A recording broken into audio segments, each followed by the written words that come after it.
Hello, hello. Welcome to the very first episode of MelonCast. This is Pedro Melon Blush. I'm a Brazilian music producer and DJ based in Berlin. And in this podcast series, I will invite people that I admire from the electronic music universe to share their stories, their experiences, and their visions about electronic music.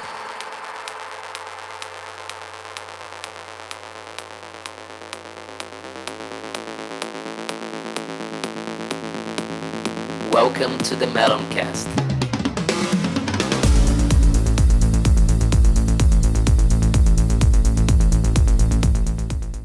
For the very first episode, I have a guest of honor here, Jorge Alveskog. He's a composer, music producer, and teacher with more than 20 years of experience working on the intersections of music, technology, and teaching. Jorge is also really involved with the composition of electroacoustic music, which is connected to the roots of electronic music. That's part of our talk today. And I can also call him, luckily, a very good friend. Welcome, Jorge. Hello, my friend. It's a pleasure to be here. Well, we're very welcome here. So happy to have you here, my man. Yeah. Thank you. My pleasure. Yes. So today, Jorge is going to introduce himself to us. Before we go to that, I'm just going to go a little bit through the topics for today. Basically, Jorge will tell us a little bit about his story, how he started working with music, what he does, and everything else. And we're going to discuss later a little bit about the history of electronic music. So where it started, what happened in the past century, where we are, and both of our visions about the electronic music universe in general. Sounds good? Sounds awesome. Let's do it. Amazing. Let's go, Jorge. So first of all, tell us a little bit of how did you start with music? Like when did you decide to work with music? Was there something that you were always connected to when you were younger? Tell us a little bit about that. So I guess I lived in a house in which both of my parents were really tuned into music and different music styles. So I was all the time listening to different music styles, coming from classical music to jazz and Brazilian music as well. So that was a big influence. I actually started studying music. I started just a little bit when I was like 7 years old, but not so much.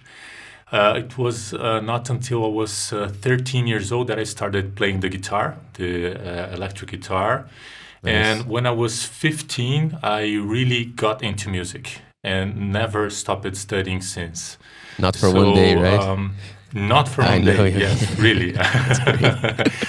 Makes life much more pleasant. It's I'm aware of that, yeah. Yes. So basically, it was like in 1955, I was 15, and I started studying jazz guitar with a very nice teacher, very dear to me. And from then on, I really never stopped searching for new styles, of music, and got into composition really early as well. Yeah. So that led me to study some other instruments. I also studied a bit of drums, bass. I also sang as well, both popular music and more classical music when I was in university. Yeah.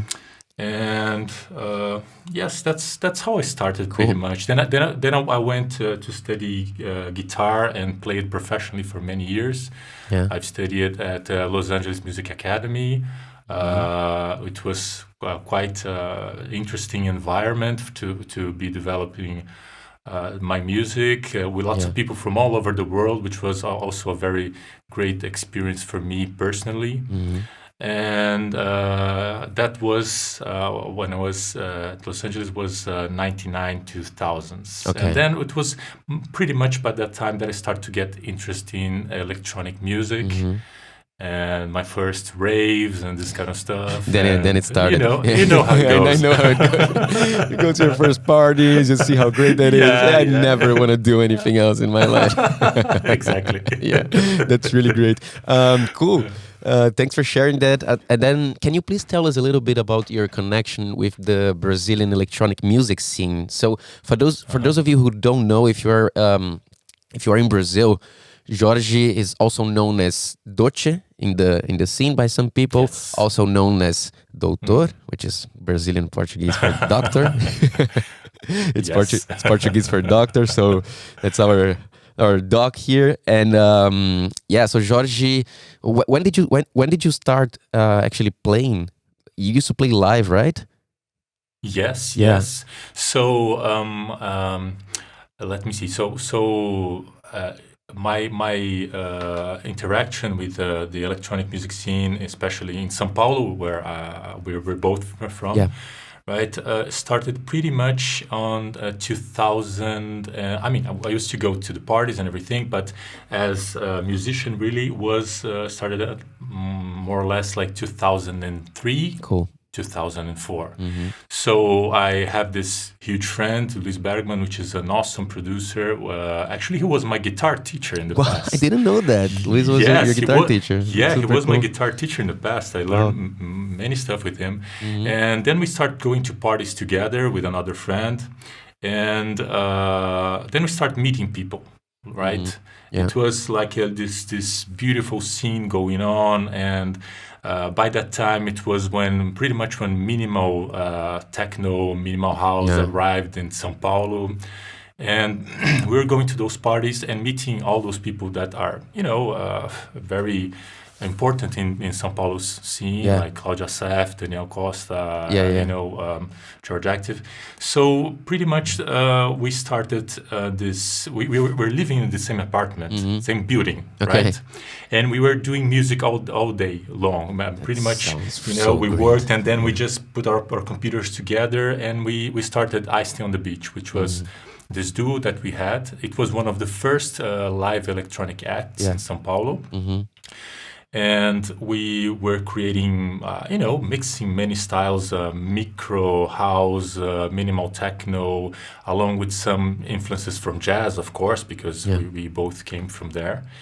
And this was then we started creating our first tracks and starting, showing people what we were doing. And it was pretty much two guys, Daniel Costa and then George Active, which is a really good friend of mine still. Well, Daniel as well, but George, I'm keeping contact with him because actually he's taking classes with me. But they started bringing us to the scene, and then we started playing on all these clubs. Like by then, you had Love E, which was a big club in São Paulo. The Edge. And also The Edge, of course. We played there many times, and many other places. Cool. So it was around 2003, 2004, and then we had kind of like it really went fast from there. That we started playing many clubs and started to get more known. And it was quite fun. It was a great time. Sounds like a lot of fun. Yeah.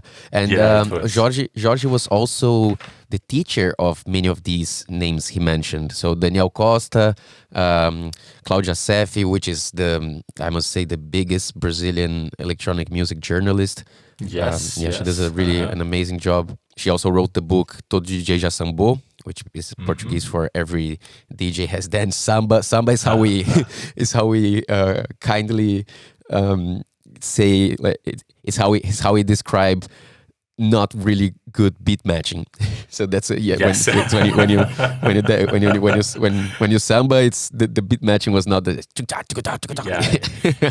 happens to everyone, right? Happens. Yeah, it's okay. Yeah, it happens. And Jorge was also the teacher of Laércio. So Elcio, one of the most respected electronic music producers, and Laércio always had a duo. I don't know if they're still doing it, but he had a duo with Daniel Costa called La Costa. They have pretty cool releases also. I play some of their tracks too. Yeah. All right. Larso is also a very good friend, and we're keeping in touch. He's just about to release his new album, which is I was listening to it. So it good. Sounds really great. It's so good. Yes. Yeah. So it's one of the things for me, which is part of my work that I just love so much Mm. is really just seeing, people that you are able to help at some point, just flying and having their own careers. Yeah. So, well, you were one of them, right? Thanks a lot for that And talk. Yeah. and It was. Larso actually was my first student from music production. Oh, he was your That first was one. 2000. Yeah, it was the first one. I mean, I was teaching guitar Yeah. since 1996 Yeah. and Yeah. teaching music generally, but it was my first student of electronic music, and so it's so nice, to see Yeah. him doing his own thing and getting the recognition that he That's deserves. amazing. Was that Ableton Yeah. already that you guys were working Yes, with? it was Which Ableton. version do you remember? Well, let me see. I started in 2003 with Ableton 3, Okay. version 3, I guess. My God. So that probably was Ableton 4. All right. Was Yeah, there Ableton MIDI Live 4. already? I'm not sure. Because I think in the so. beginning, Yeah. yeah, I think that was MIDI. there was MIDI already, right? Yeah, Yeah. yeah, I think so. I was think so. listening to this podcast. I'm not gonna remember now, but yeah, basically, the guy was saying how Ableton was really attractive in the beginning Hmm. to a lot of people for two reasons. First, because of the warp function, then that you could Yes. basically like edit audio, because it was from what I heard a nightmare in other DAWs. It was. Yeah, It was. it took like 3 days to put a vocal in time, and also because of the MIDI, which is not something that every DAW had back then. So Yeah. I think there was Yeah, a moment. I mean, I think that there was like a Logic, Logic. which is not owned by Apple then, and there was, I think, Cubase, Cubase. also. Yeah. But really, I think Ableton Live was the first DAW that was designed mainly to electronic music. Yeah. So, even like the warp function, right, which was used, warp, like time compression, expanding Yeah. in soft. I was using like in Pro Tools, this kind of stuff, but it was not really done in such a way that you could more or less easily import a whole song there. And with the warping function, sync that song, Yeah. or even a loop, so you could use it and play and beat match, whatever Yeah. you can do with that. For those of you who are listening to us and don't work with music production, the warping function is basically a function in the software where you can put the audio in time. So if someone made a recording that is not exactly in time, or if you're maybe remixing another track that has a completely different groove, you can basically fix that track in the tempo, which is a big lifesaver in many cases. Yes, indeed. Cool, Jorge. So I would say let's jump a little bit into the history of electronic music. So where did it come from? Because I think this is such an interesting topic, and we hear a lot of stuff in the internet. Some people say some things, some people say others. So since you have this huge experience with electronic music, and you've been studying it for so long, I would like to hear from you a little bit about, like, tell us a little bit about where did it come from? What are the important cities that we have to mention? Maybe a few names that were in the beginning, the pioneers of electronic music. And it's also important, guys, for everyone to, and it's also important for us to remember that electronic music, it's not only electronic dance music.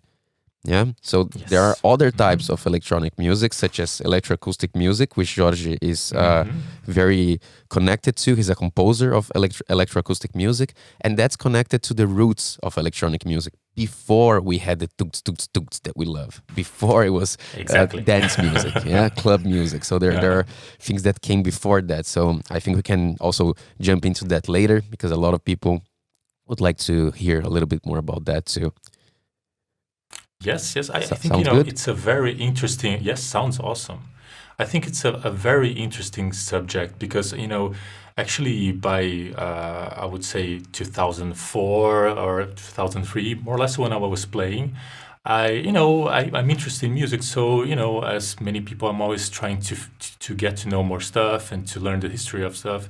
So I was really asking myself questions such as, okay, I've heard that For instance, we have techno coming from Detroit and then going to Berlin, right? Yeah. So that's pretty much like in the mid 80s, right? Right.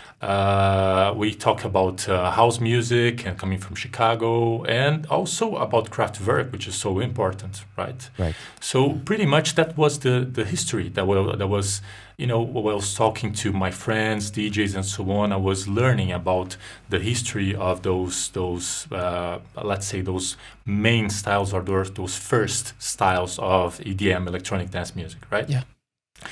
But I'm always thinking, but okay, but where did those guys came from?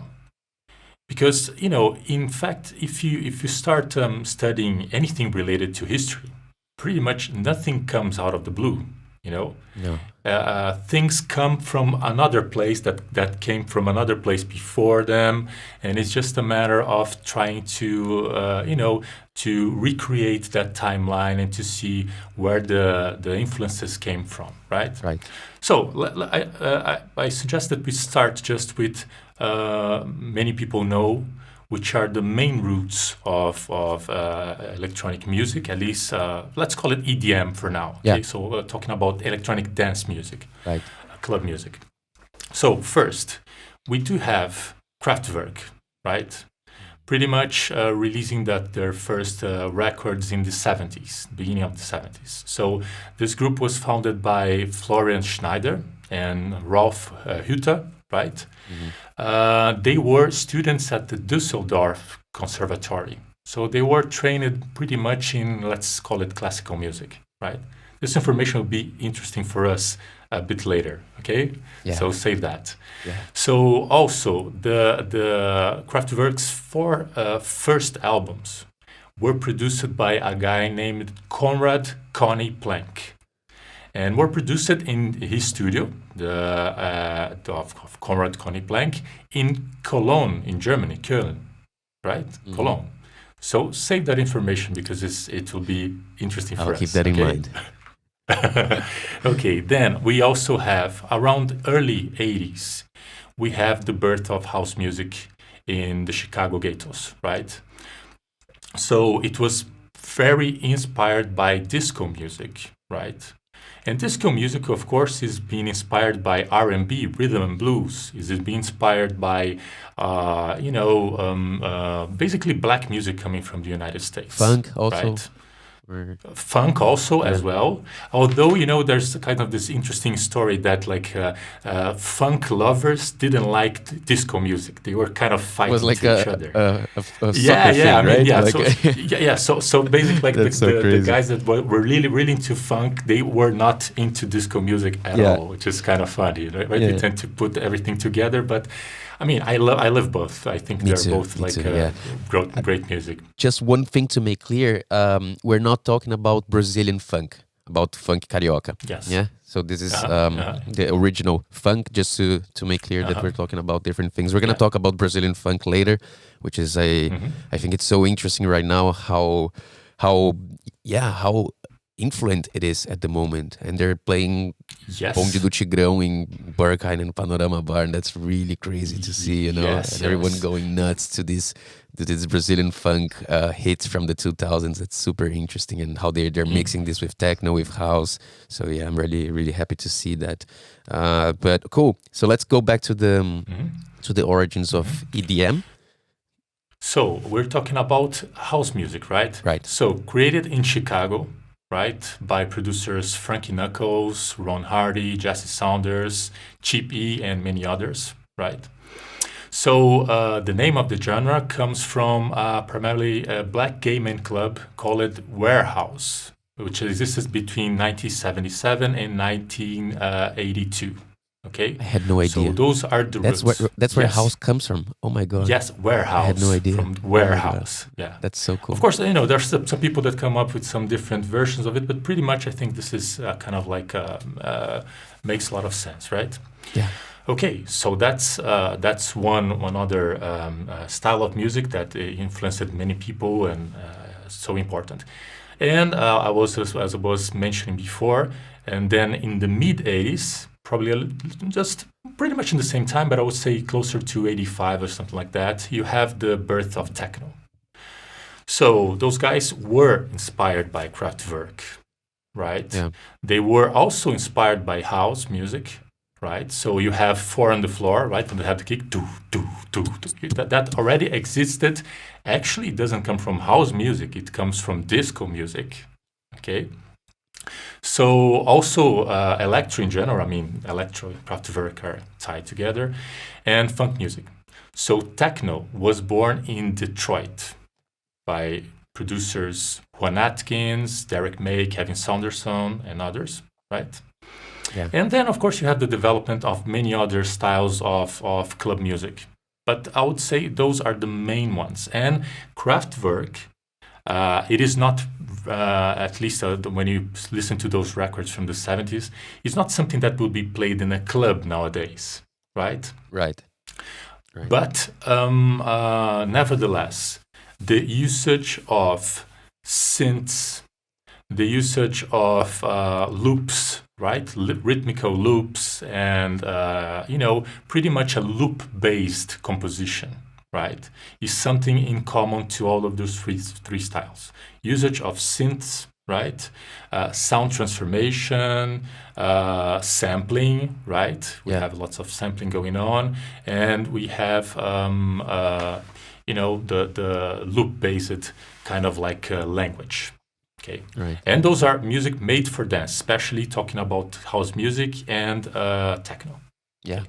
I saw this really sorry to interrupt you, Doc. I saw this really cool video the other day about early recording of Kraftwerk performing live, and then the young crowd watching them, and it's so cool because a lot of people are not understanding what's happening there. People were not used to repetitive music like this. Like rock and roll was the thing back then. So some of them are listening, some of them are clapping, some of them are just looking like, what the hell is going on here? What are these guys doing? It's super interesting. I'm gonna send it to you later. And also something that I would like to mention, I think I read in that book Energy Flash from Simon Reynolds. Pretty nice book about rave culture and rave history. And he speaks about how these young black people in Detroit were going to the techno parties dressing like really nicely, like with shirts, with proper shoes. Really? Yeah, and there were no drugs. And in the beginning, it was just like everyone was really. It was kind of like a social thing, and like people would dress with shirts really nicely. So it's funny because I think only when techno arrived in Europe, it became more of this rave culture with mixing a little bit with punks and a lot of people more in this alternative scene. Let's call it like that. Yes. And it's just I just found it curious that it was a techno party in Detroit in the beginning looks completely different from what we normally think that a techno party looks like. That's so interesting. I guess they wouldn't get into Berghain, right? Probably not. With those clothes. Oh my god! Probably not. But with the shirt tucked in the pants. Yeah. No, I don't think so. No, I think it would be a little bit hard. I mean, it's not impossible, but most people will be out, I think. But I just saw like this short kind of documentary from BBC, a recent documentary talking about the history of techno music. And one of the interesting things is exactly they were saying how techno, when it started in Detroit, really, it didn't quite work over there. It was not the blast that we know nowadays. It wasn't only into when techno was brought to Berlin that people related so much to it, and it grew up to be what it is nowadays, especially like in clubs like Tresor or this kind of places, right? Right. So, so pretty much what I said up until now is a history that for DJs and people that research music in general is more well known, right? Right. So, but when I was like back in early 2000s, I was saying, okay, but where did that came from?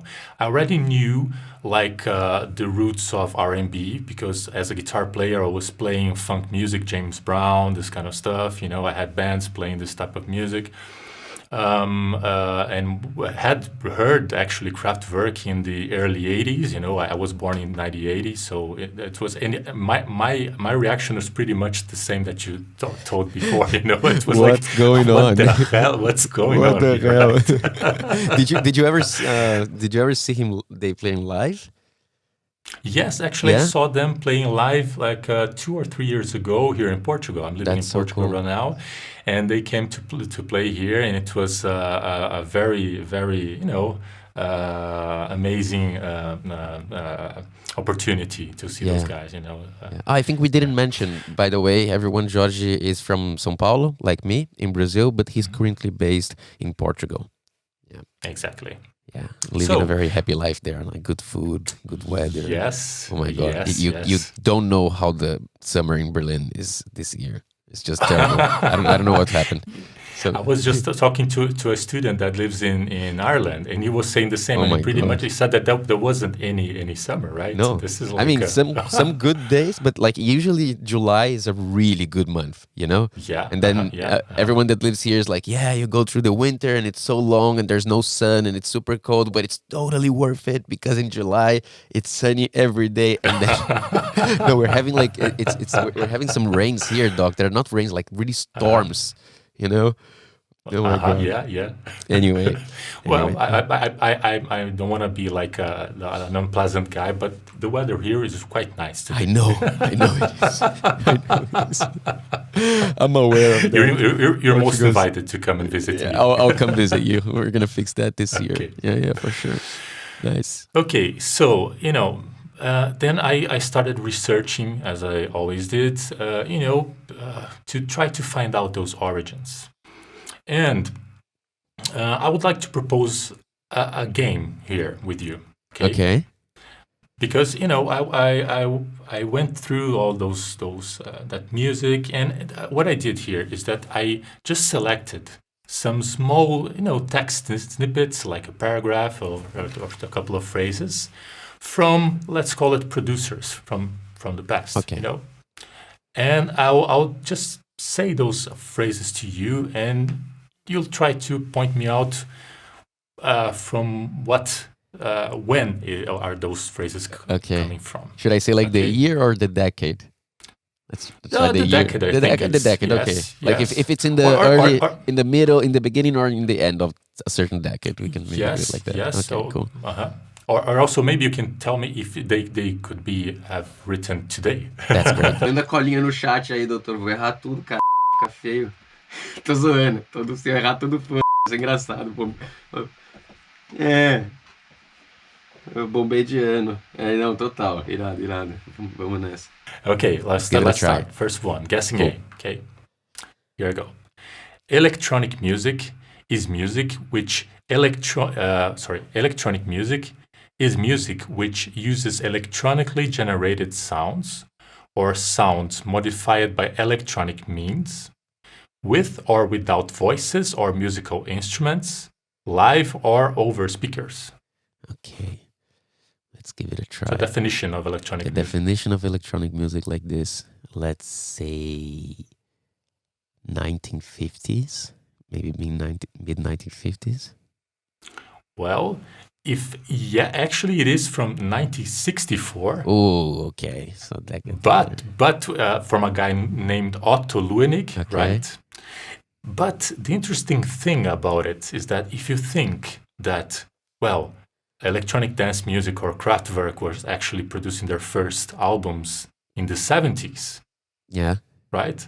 That means that actually electronic music, as it is pretty much defined today, right? Because that definition, I think it still serves for, For what's sure, being absolutely. done. Could have been Right. written today. Yeah. It is something that existed before Kraftwerk, right? Yeah. And with the same definition that still serves to us nowadays, right? Much before Music, it was actually dance music and club music, and yeah. exactly. But it's in some ways what we'll be seeing here is a question of definition of what a style is. And electronic music, pretty much when you talk about electronic music in more technical interpretation, it's just music produced with voltage, but small voltages. Right. Instead of being electric, is electronic, right? So it's a very broad definition, right? Right. Okay, so next one. Although this new music is being gradually accepted, there are still people who, while admitting that it's interesting, say, but is this music? Indeed, to stubbornly conditioned ears, anything new in music has always been called noise. Have you ever been to that situation? Oh my that you God, kind yeah, of like no, show a track of yours to like an aunt or something and say, but it's just noise.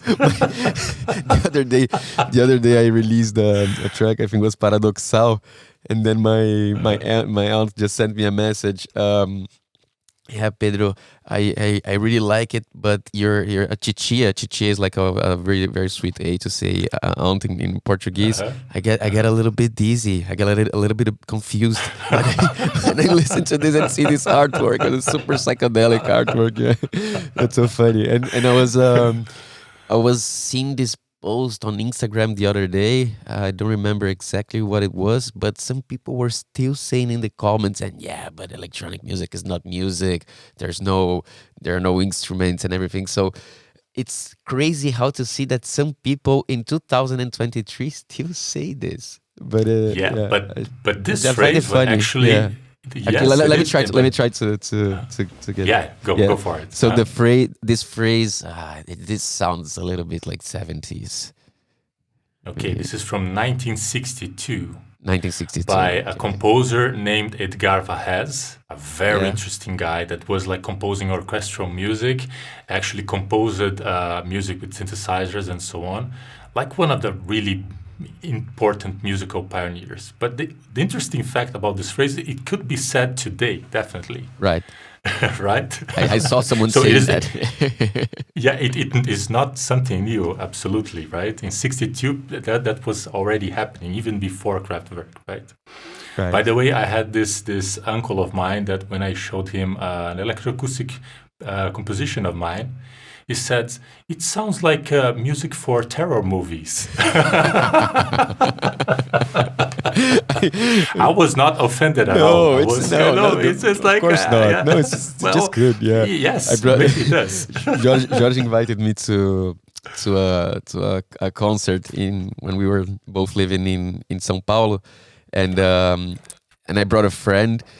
And the concert, I don't remember exactly the name, but one of the pieces was basically a composition of a door opening and closing, and it was a It was musical. from Pierre Henry, yes. Yeah, Uh-huh. yeah.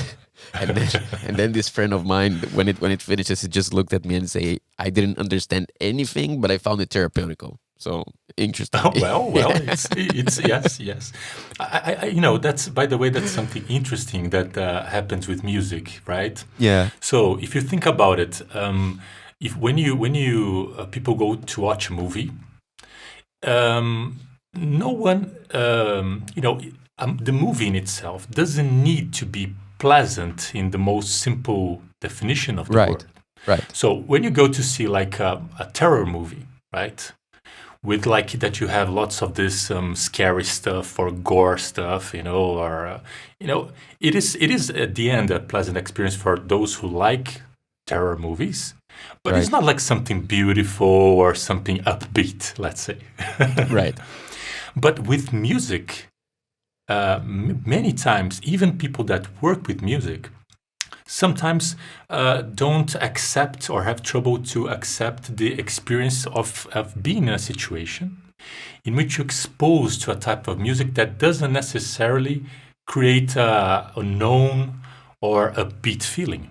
Something that really can like mess around with your inner guts and take you out of your comfort zone and say, wow, this is an experience.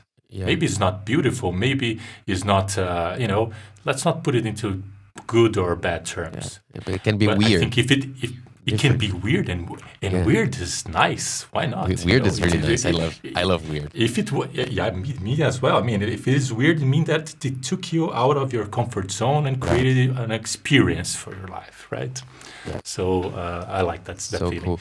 George, can you please tell us a little bit about electroacoustic music? Because I think many people have no idea what that is. Yeah. So I'll yes, of course.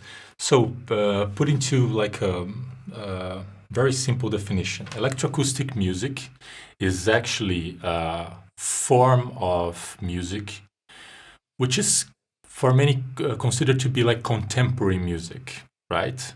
Right. And it exists pretty much since 1948 with another name, and we're going to talk about that. So that's Yes, 48. at least 1948, and with another name. We're going to get to those names in a bit. But it's a form of music that it's composing with is experimental in the sense that it's always trying to even build new tools, build new synthesizers, build new ways of recording, processing sounds, which is pretty much like sampling. And also it's a form of music that since the 50s is played in surround form. So if you go to an electroacoustic music concert, you'll have often the experience of having at least some 8, sometimes 40, 80 loudspeakers, around you, at the top, sometimes even like you could be beneath you, those loudspeakers. Yeah. So it's surround form since the 50s, the concerts. Yeah. And it's all about exploring new sounds and new ways of creating music with those sounds. So it's very experimental. One of the many differences between electroacoustic music and club music is that electroacoustic music most often doesn't have a beat, doesn't have a pulse to it. Right. And it's exploratory. So most of the concerts are also played without many lights. And sometimes I myself like to listen to those concerts with my eyes closed.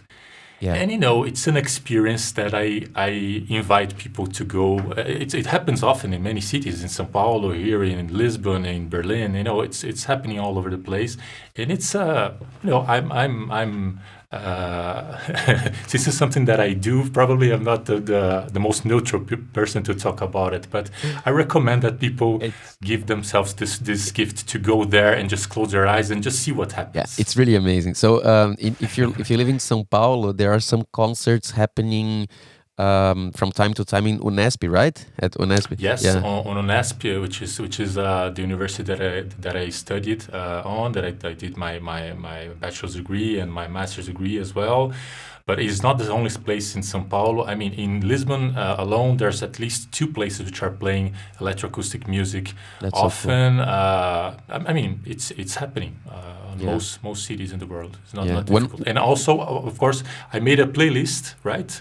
Yeah. That I'm going to we're going to have some electroacoustic music pieces there for people that want to get to know it. But of course, the experience in itself is going to a concert. Because this surround experience with many loudspeakers is a huge part of the experience of this type of music. That's really great. And one more question, George. Can we call electroacoustic music with that other name that it had before in the 1940s? Can we call that electronic music already? We'll get to there soon, because actually it comes from 2 different styles of music.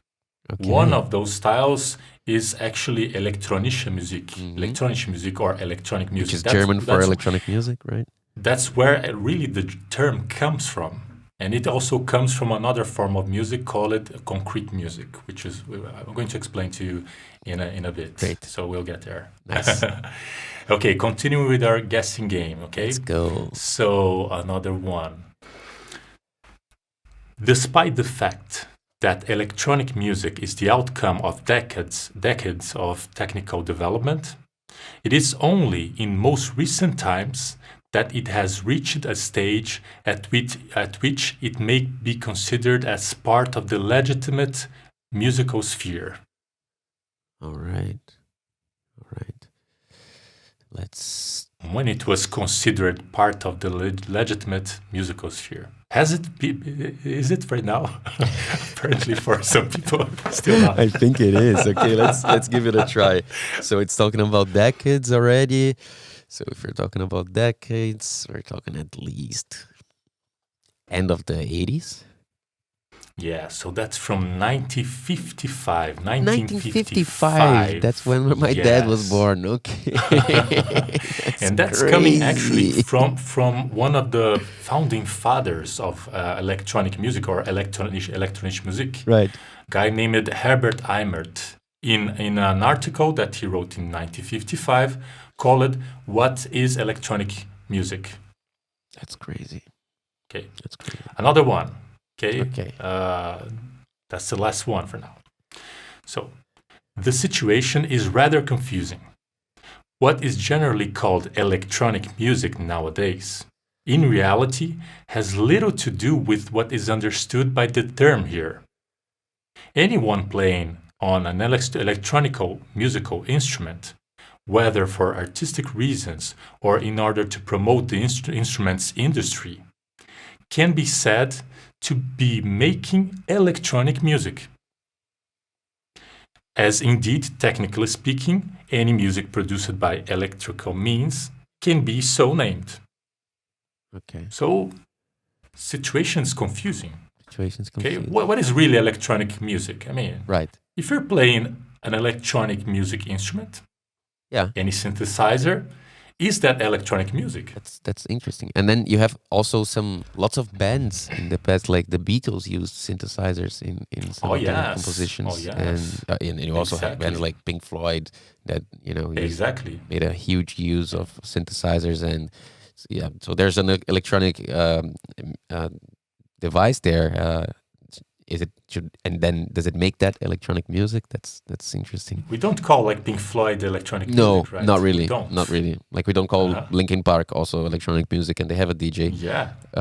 Exactly. But yeah, that's where the confusion comes from. Then for this phrase, right?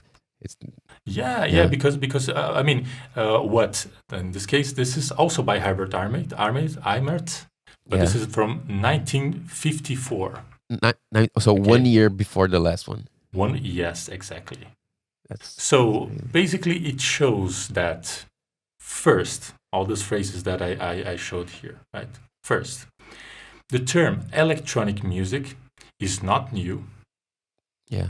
And it didn't come from Kraftwerk. It was not only used before, but it was widely used before, right? Since like 1954, actually, the term electronic music comes more from the beginning of the 50s.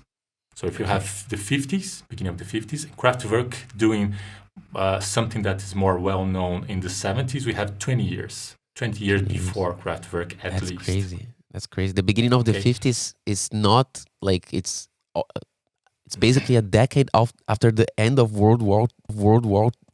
It's basically a decade after the end of the Second World War. Exactly. That's insane. Exactly. And people were already talking about electronic music back then. Yeah. But the exactly. second World War was ended in 1942, right? In 1944. 44. I'm sorry. 44. So actually, so like 6 or 7 years My after. history teacher would be really mad right now. Yeah, but I mean, it's totally connected to it, because at the end of the Second World War, we had the first Cold War, and there was all those disputes in terms of technology between the not Russia, but U.S. and Russia, or yeah, the U.S. and what is now Russia, right? But it was the URSS. Yes. So Soviet Union, that led to the space age and the space race. That so technology was pretty much something what was developing a lot after that, right? And computers and so on. So this is also reflected in music. And actually, the origin of electronic music is in some ways derived from all this kind of like zeitgeist, this kind of spirit of the moment in the 50s, that they're trying to make men go to the moon and the first satellites and this kind of stuff. So that was reflected into music with those guys that I'm talking about: Herbert Eimert, Edgar Varese, and many others that we will be talking about soon. It's really interesting. Right. Yeah. So and also a second thing, which I think we can understand from what we just saw here, is that some of the questionings that we're still making about electronic music or about electronic dance music, right, which is not exactly the same if you think about the origin of the term, right, but they are related, actually are still being made. So is this music, right? So what is really electronic music? It's like an interesting question to that one can make. Like, okay, I'm doing electronic music, but what actually does that mean, right? Right. By the way, what is kind of interesting is that in electroacoustic music, which owns much to Herbert Eimert and to those pioneers, right, and considers itself to be a continuity of this music that was created not only in the 50s, actually considers itself to be a continuity what Schoenberg, Beethoven was doing before, right? So more or less like a continuous line coming from classical music until contemporary music, right? So for those guys, for many, like my teachers and so on, it's kind of like they're like twisting their noses when people say electronic music and actually mean electronic dance music. I see. Because it's really not the same thing. Yeah. And because actually it is a name that existed to talk about a certain style of music that came before electronic dance music. But of course, it's being widely used by anybody, but it's just something pretty much like funk and Brazilian funk. Yeah, right? I see. It's not the same thing. Yeah. It's not the same thing, right? Because it existed before just that name, right? Yeah. Okay, so for that reason, and so that we can understand ourselves better, I'll try to use EDM or electronic dance music or club music to refer to music that are playing in the clubs. And when I say now electronic music, just to make things clear, I'll say elektronische Musik. Elektronische like Musik. The name in German, which was the origin where that came, that term came from. Right. Right. That's clear. Okay. Okay, cool. So, you asked me about the origins of electronic music, and it's not something simple at all. It's something that you could be studying for many years and write books about it, right? Nothing is really simple once you start digging and you start seeing, oh, this guy said that and that guy said that, and history is always happening in such a way that it is not linear, and many times there are more than one person kind of inventing the same thing at the same time in different places without knowing that they're doing so, right? Right. So, but we can really trace some important origins, right? To what is now electroacoustic music and also to club music, right? By the way, let me do, I think it's interesting for our listeners here. The main difference, I would say, between electroacoustic music and club music is, first, they have different purposes. When you create club music, you're creating music for people to dance. Right. They're enjoying themselves in a club, I think this is a very ancient kind of ritual that we have been making since we were, prehistoric ages, dancing around the fires. It's something that is primitive in a sense and has this sense of community to it. Right. Yeah. Right. And it's also universal, right? I think that's so interesting about electronic dance music, club music in general, is that you can come from a completely different country and you're listening to the same track. with someone that has a completely different musical and cultural background, and everyone understands it because it's written and it's sounds. So basically, I think that's one of the most attractive things for me when we talk about electronic dance music and club music in general. Yes, it's rhythmical. It messes with your body. If Right. it happens properly, at least in my way of seeing it, it will make your body shake in some way. Shake your booties, right? shake your booties. Yeah, Shake your booties. Yeah, it will make you shake your booty. we love right? that. Yeah, So we love to shake our booties. That's one purpose, and it's a beautiful purpose, right? Right. Well, electroacoustic music is more into experimenting new forms. You don't have 4x4, you don't have a breakdown and a build up. You have other ways of creating that music. No snare rolls and big different drops, purpose. CO2. No. You're pretty much seated, or sometimes you can even be laid down in some mattress or something. Sometimes with your eyes closed, and you're just getting to that universe. It's like being somewhere else, and it's not body related. Generally speaking, it's not body related, right? Right. And I'm not saying that one is better than the other. They're different, They're just totally different. different experiences. Right. Okay, and what is common between those two styles of music, right? The instruments are common. So not all of the instruments, but let's say we're using synthesizers, we're using electronic machines or samplers, and we're using computers, and we're using DAWs like Ableton Live or Pro Tools, right? So the technical means for creating those musics are the same. And also, both musics also rely on some form of harmony, of musical language, so to speak, right? Okay, so then talking about those origins, we have one first origin which is so interesting, which is coming pretty much from the end of the First World War in Italy. So in around 1913, 1940, there was those guys that are called the futurists in pretty much Milan and that region.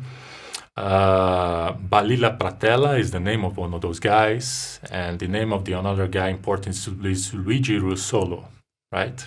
Yeah. So we spoke those about guys were a lot kind of- about Russolo in the courses. Yeah, I remember. Yeah. He's so interesting because Luigi Russolo wrote to Barilla Pratella in 1930 a manifest called The Art of Noises, right? And in that manifest, which is so interesting, it can be found on the internet, he's proposing a systematic exploration and incorporation of noises into music. And that's before the Right. Titanic. That's before the Titanic. Oh my God. and it's also before techno music, the sound of Yeah. machines from Detroit, right? Actually, Many years, check- decades before. Many years back. Many So years. listen to this. I have two phrases here coming from that manifesto, right? Okay. First one.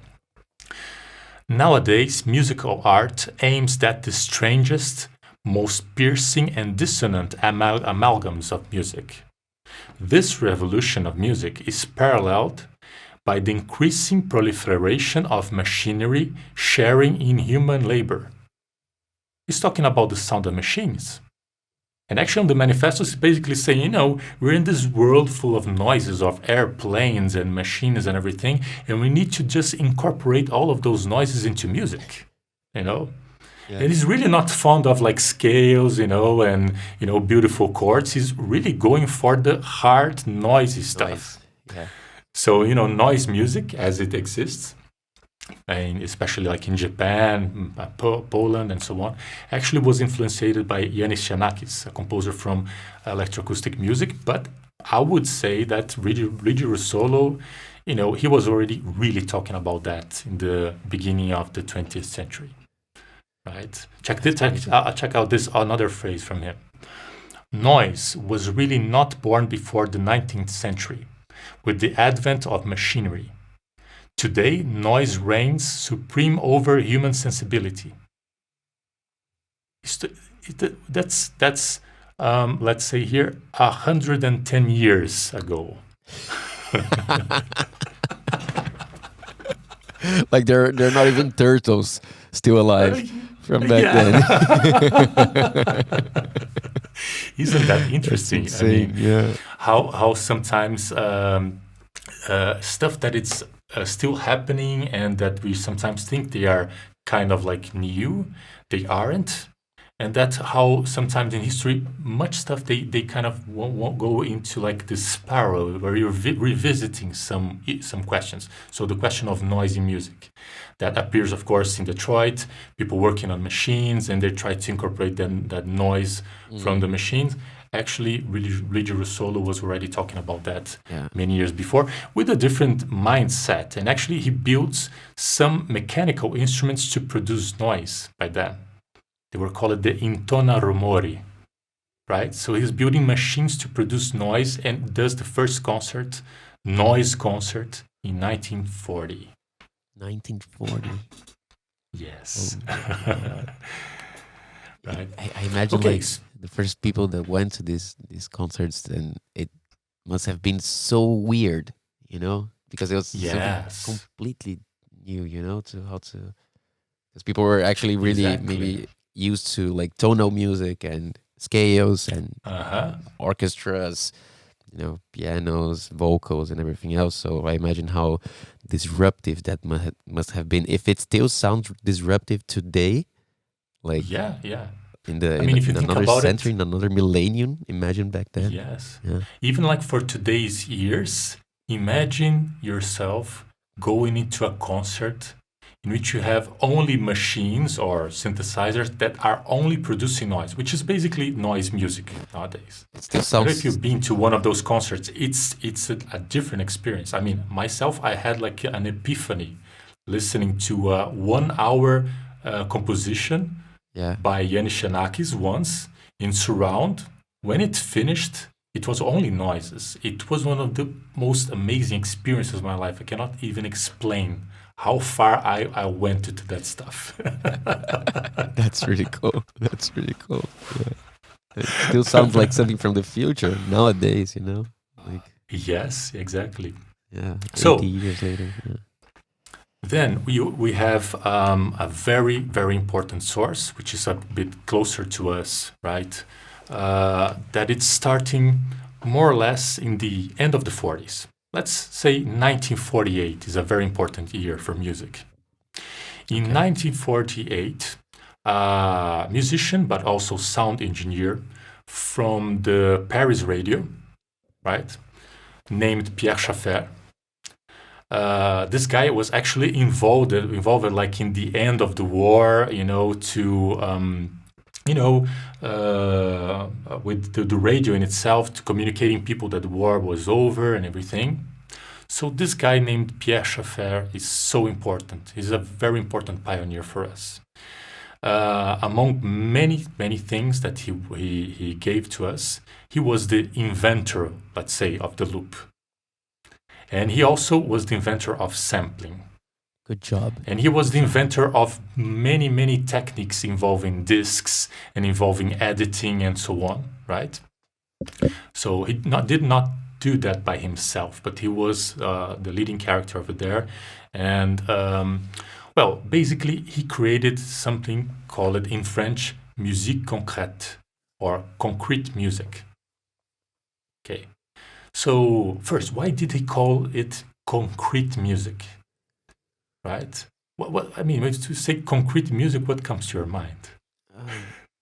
I don't know, like people building stuff, industrial stuff. Yeah, it could be. Yeah, noisy maybe, right? Yeah. But actually, he was thinking. What I just thought about, like when you the best way to wake up when they're building stuff around your house, and it's 7 a.m. in the morning. There's like is that concrete music? Just No, but I would say that the experience for many of the people that listened to that style back then, and even maybe right now, Yeah. I don't know, our listeners can go to our playlist and Go check check it out. out Go some check it out. compositions by Pierre Schaeffer.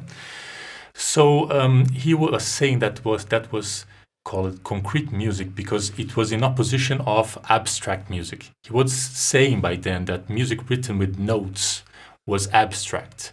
And this new form of music was actually creating music by shaping the sounds directly.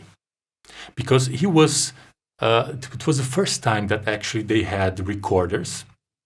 And by the way, this was before tape recorders. They were recording in wax discs before vinyl discs. Oh They my were God. at the beginning recording on wax discs. And he goes to a train station in Paris, records sounds from the trains over there, and composes one of the first pieces or the first piece of concrete music. And plays that and many other pieces of him in 1948 in what was called the Concert of Noises, or the Concert de Bruit, the Concert of Noises. And this music was transmitted by the radio for the first time, right?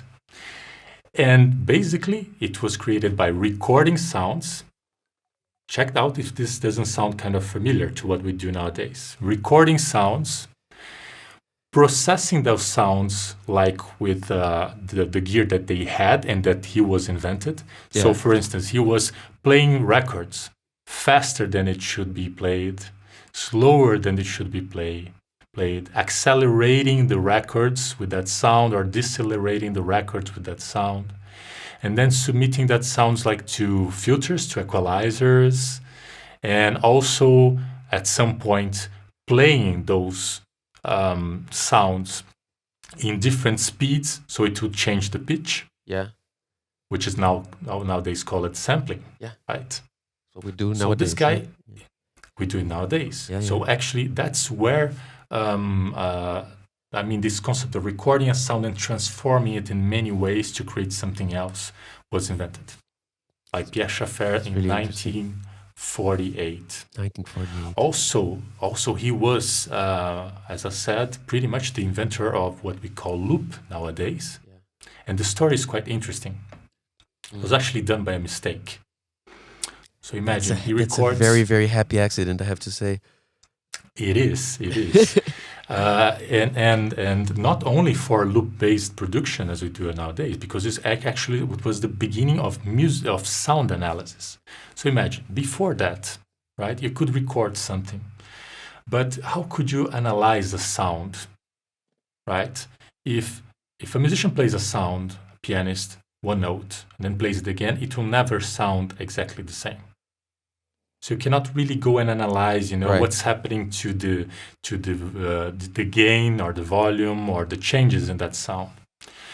But what happened is that he was recording the stuff on discs, and by a mistake, he cuts with a tool. Instead of having what happens in a regular disc, which is a kind of a spiral, right? Yeah. He cuts that spiral, and that spiral becomes a circle in a disc. So a loop. So, yes, so when the needle reaches that, it stays playing the same thing. It will be called this sillon fermé, or the kind of like a closed loop, right? Yeah. It's the cut from the record which is closed in a circle. So by that, he first invents it's the possibility to listen to the same sound many times and really analyze what's happening. So after he does this, he started talking about, what we call nowadays envelopes when we're messing around with the synthesizer. Actually, he's talking about that on his book. And, he was so important for that reason. So, of course, when you listen to that, so the listeners maybe will pause now or have just listened to the one of his pieces over there, and you'll say, this is kind of raw. And yes, it's very raw. It was, the beginning of this type of experimentations in music in 1948. I mean, there was some guys from which Pierre Schaeffer learned from that before, actually. But let's stay with him, so we don't get too long on this. Okay. But it's the beginning of something really new there. Yeah. Sound transformation, and still, the two main sources, main sources that we have for creating music right now. Doesn't matter what music that you do, besides regular instrumental sounds or just voice, is basically either sampling, sound recording and transformation, Right. and synthesis, which is created by synthesizers. Yeah. Right. Yeah. That's really interesting. And in the beginning, those two sources of sounds were a bit separate, right? So like electronic Yes. music and concrete music, they were doing these things differently. But in the beginning, yes. they would not like mix with each other, right? No, they wouldn't. I mean, first, I would say that it's fair to say that in 1948, at the end, the war has just ended. And, there was some animosities between French and the German. A little right? bit. Maybe a little bit. I mean, there's some history about that, right? Yeah. But of course, it was not only about kind of like nationalism or this kind of stuff, but actually it was because concrete music was studying that branch. They were into recording, transforming sounds, and making music with that. So a few years later, around 1950, actually in 1950, in Germany, there will be a guy there with a very cool name. I love to say his name, Dr. Werner Meyer-Eppler. Werner really Meyer-Eppler. Isn't that like a really badass name? Movie? Yeah. I can see him. I've never saw him, but I can see him. Yeah. I mean, really. So this guy was a professor at the University of Bonn in Germany, right? And he's actually studying the vocoder. Yes, the vocoder. Back then. Yes, back then, because the vocoder was first created for military purposes, for coding the voice and trying to code those voices for communications in the war. It didn't work, so actually they started using it for music. But it was not until the 70s when it was used to funk music. Actually, it was first used into electronic music.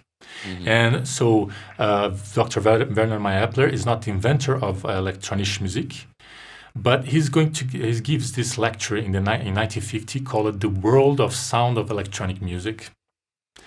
And there's a few guys over there that listen to that talk. Two guys especially, Herbert Eimert, which has talked about his name before, right? The guy talking about electronic music. And also another guy named Robert Bayer. So they will be inspired by Werner Meyer-Eppler and will to create in Cologne. Remember Cologne? Yeah. Oh, right? Where the four first albums from Kraftwerk were produced, right? So in that same city, in 1951, they will create the first electronic music studio at the radio Nordwester Rundfunk, the Northwestern radio from West Germany, right? So those guys are not interested in recording sounds and transforming. They're doing their own thing. They are picking up not synthesizers. That wasn't any synthesizer by then. They were just picking up like electronic sound generators, like sinusoids, like beep or noise. And they will start creating music with that, alien stuff. Yeah. Alien stuff. Right? Yeah. And actually for many years, about 5 years or so, they will just stay pretty much in their own place. There will be some composers, one in special called Karl-Heinz Stockhausen, another very cool name, right? Yeah. And Stockhausen creates music in both studios. He creates music with Pierre Schaeffer, concrete music, recording and transforming sounds, and also creates electronic music, doing synthesis. Yeah.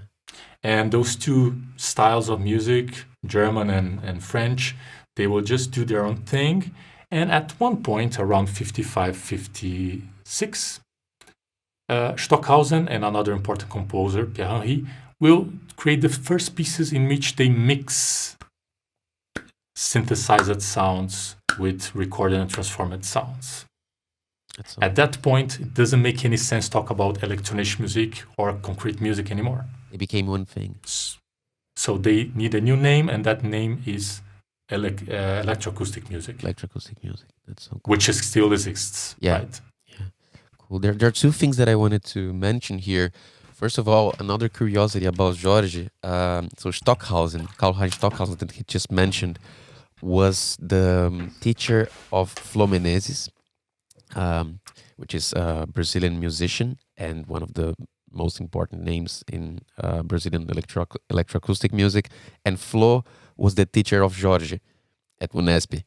So that's a really cool thing about Jorge's history as well. And another thing that I wanted to mention is how interesting it is that these two schools, Elektronische Musik and Musik Konkret, they were initially separate, and at some point they collided and created this new music, which has still the best of both worlds. And thank God these guys did this. Thank God they did it. And I find it nowadays a little bit crazy when some people say that, you have techno, you have house, you have trance, and each one of these universes or genres, they are their thing, and you should not mix them. And that makes for me absolutely no sense, because electronic music in its very roots, when it was not electronic dance music, when it was not club music, it was always about experimenting since the beginning, always about clashing genres and mixing different things. So it's kind of unnatural. It goes against the nature of electronic music not to allow ourselves to mix genres and create these hybrids. That's yes. And I think that's where I think we are at the moment. I mean, we can get there in a bit, but how, like, nowadays I don't think there should be any boundaries. That should never have been any boundaries between any type of music genre. I think that's exactly where the cool things are created. When you're just mixing stuff without rules, without overthinking if something should stay in that or in this or that box. So I find it really cool to think about the origins of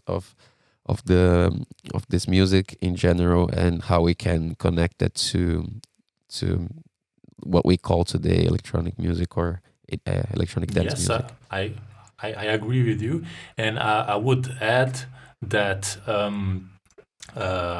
especially if you're like a producer, right? And you want to try new forms of music, and you want to experiment. What I think is very important is that you take the time to get to know what came before you. Right. Doesn't matter what it is. So like if you're like into house music, let's say, right? So go and listen to the guys that started house music in Chicago. Go and listen to some disco music, right? Go and listen to some funk music for some Jim Brown, and get inspiration from there. Because first, I think that like this mixture thing is even bigger than music, right? It's about humans. We should be, getting together and without diluting our cultural richness, without diluting it, we should be together and celebrating all this diversity, right? Sure. But it's also important that we take some time to really get to know one thing and the other thing, so we can really get the experience of that, and if possible before we try to mixing stuff, so we will get better results from this. Right. Yeah, it's like that's also really present in gastronomy, in cooking. I think one of the best eating experiences I ever had was, I think, in Peru, when I went to this restaurant where they would mix Peruvian food with Japanese food, and it was so amazing. So it's about mixing stuff, also in eating. Yes. Yeah. Sushi de brigadeiro, brigadeiro sushi. Pizza, brigadeiro pizza. You know, the Japanese and the Italians go crazy if you tell them. But yeah, I know. it exists. Yeah, actually, I went to Brazil like a couple of months ago, and I've been living in Portugal for the past 5 years, and been to some nice Japanese restaurants here. There are some nice Japanese restaurants, Yeah, but they're more like traditional stuff. The ones that I went, yeah. but in Brazil, you know how it goes. Like Oh my in God, Brazil, I love it. we tend to mixture stuff. So if you go to a restaurant, I mean, there's the traditional places as well, but most Japanese restaurants in São Paulo, it's not the traditional stuff. No, It's something else that we created over there, Brazilian which is sushi. Japanese, but it's also Brazilian, and it's Yeah. delicious. You put cream cheese in just everything. It's delicious. delicious. It's delicious. Oh I have yeah, to yes, say, it's really delicious. good. It's really good. Yeah. Have you ever eaten a Chocolate, big like temaki? sushi or something? A huge 300-gram temaki with cream cheese in São Paulo. Oh my God, it makes Yeah, me want to buy a flight ticket right now just to think Oh about that. yeah, me too. Cool, cool, All right. amazing, my man. Yeah. Uh, So, well, like I think my experience actually when I found out about those origins, of course, it was kind of interesting the story that I you mentioned Flo and Stockhausen, how things happen it's so amazing, right? We never really know what's happening right now until we get some perspective, like 5 or 10 years later. So imagine the situation. I was in a club with some friends. We go to after party at a friend's house, right? And we're just there, enjoying, listening to some music. And I had just read the same day before that actually there was something called electroacoustic music. And also that one of the main composers of that style was a guy named Karl-Heinz Stockhausen. And that actually there was a guy that had studied with Stockhausen and actually taught it at Stockhausen's courses in Germany. That guy was Flo Menezes. And I have just learned that this guy is teaching at São Paulo, the place that I live. crazy. And I tell this to another friend, which is a producer, right? Says, "Oh, I think I heard the name of this guy. I think my brother has a book from this guy." And it brings like the book, I have it right now, call it Electroacoustic Music, History and Aesthetics, Yeah. a book I'm holding right now. And can you please lend me this book to me? And he said, yes, of course. So I start reading this stuff and I start to get, in love with that. And that's what actually where it led me in 2006, not to stop going to electronic music parties or this kind of stuff, but actually I started studying to get into the university and went to study with Flo Menezes. So, the way that things happen in life is so cool, right? The Yeah. way that also that knowledge and getting to know new music and research opens also new possibilities, Yeah. right? Yeah. So especially I would say for those of our listeners who are music producers, and even to the ones that are not producers but are interested in listening to music and to having new experiences, go and try some of that music. And if you're interested, like in electroacoustic music or getting to know those origins, go try to find some stuff in the internet. There's many videos or texts and music in Spotify and streaming platforms that you can taste this experience. Yeah. I really recommend. So. For sure, I can highly recommend that too. It opened many doors in my mind when Jorge showed me that music. And something also that I think it's worth mentioning here is that Flo Menezes, the same guy that Jorge is talking about, his professor, he has one of for sure my favorite definition of music, which is the math of affections.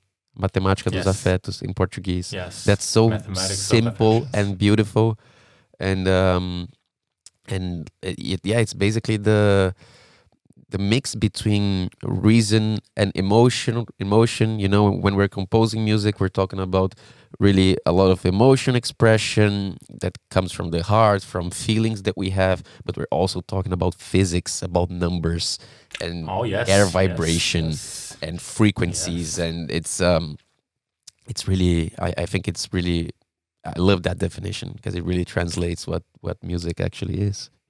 Yes, indeed. I mean, if you think about rhythm, if you think about harmony, right, two things which are so important for, I would say, any type of music, right? Yeah. Basically, it is mathematics. Yes. But it's not just the regular mathematics that we're used to that we learn in school. It's some mathematics that you can actually listen, hear that, and provoke feelings with that. Feel that. Yeah. You know, it is. So that's really beautiful. I agree with you. It's a beautiful definition. It's really beautiful. Yeah, yeah. And I find it crazy sometimes when I'm studying, especially mixing and these things that are really connected to physics.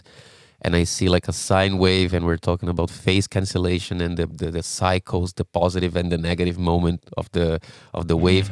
And I just think to myself that when I was like back in school, I was like, okay, like why am I studying this? I'm never gonna use this in my life.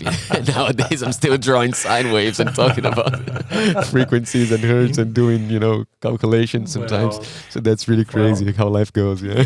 Indeed, I think I would dare to say that school, like regular school, in many ways, or in many schools, actually it does a really good job of teaching us how boring it is to study.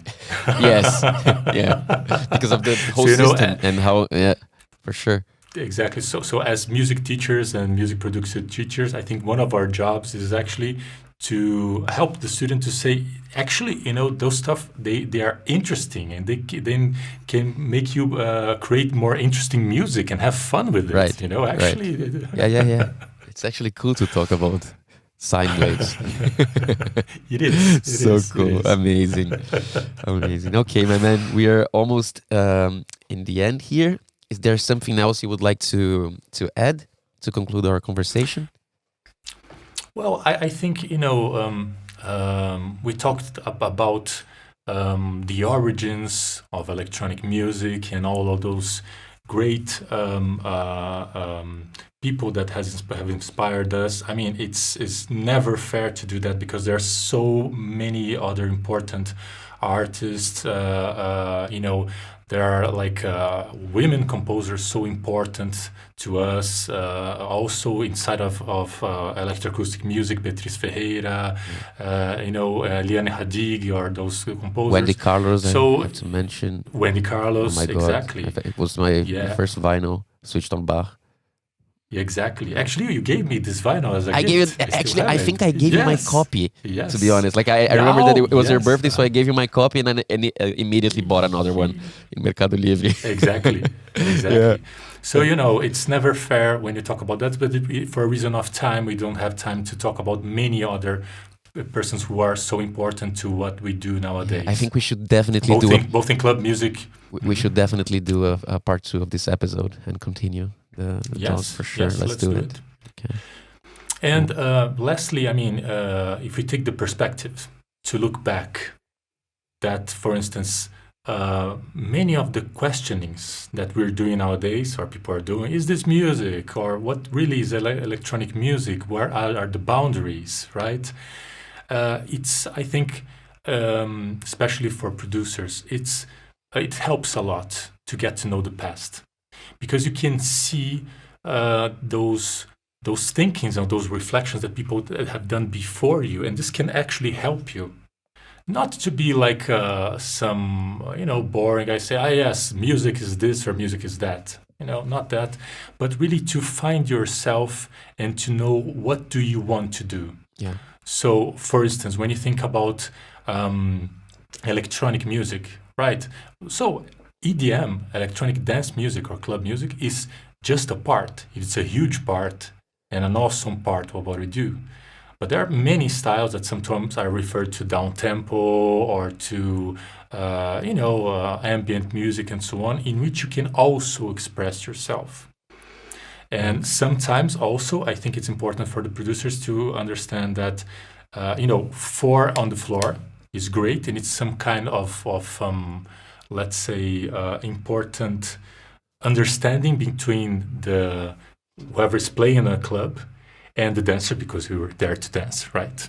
Yes. But also can become a kind of like a prison, Right. If you think that electronic music is only producing like that, no, you can actually have some break beats going on, and different styles, and also try to experiment with that on the club, on dance floors, because it's our job as DJs, as music producers, to also present new experiences, even if it is new dancing experiences. Absolutely. For the public, Yeah. right? And not only stay like in this kind of comfort zone, which is just for the floor all the time. Absolutely. And, Yes.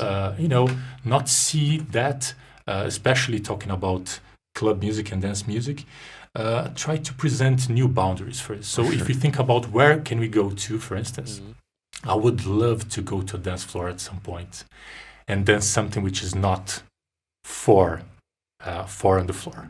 Yeah. That is maybe five. Yes. Like 1, 2, 3, 4, 5. 1, 2, 3, 4, 5. And actually, there's this kind of this label here in Portugal called Príncipe Discos. Príncipe.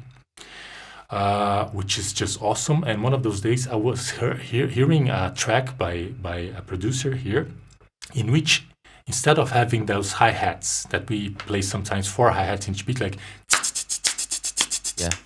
he was actually putting 5. Okay. 1, 2, 3, 4, 1, 2, 3, 4, 5, 1, 2, 3, 4, 5, 1, 2, 3, 4, 5, 1, 2, 3, 4, 5, taka tikiti, taka tikiti, chaka chaka chaka chaka chaka. Very African feeling. Yeah. And just by changing this small thing, instead of 4 hi-hats on a beat, 5, it changes the whole groove, and it's so interesting to dance, and it's amazing. really it's a great experience. Yeah. Oh, I'll So check that for sure. many places to explore. Nice, for sure. Always, it's Beautiful. infinite. It never Always. ends. That's why so much fun. That's great. That's great. Okay, Jorge, thanks a lot for being here today. It was a huge pleasure to My have you here. pleasure. Thanks for the lesson. Let's do for sure a second part of this episode.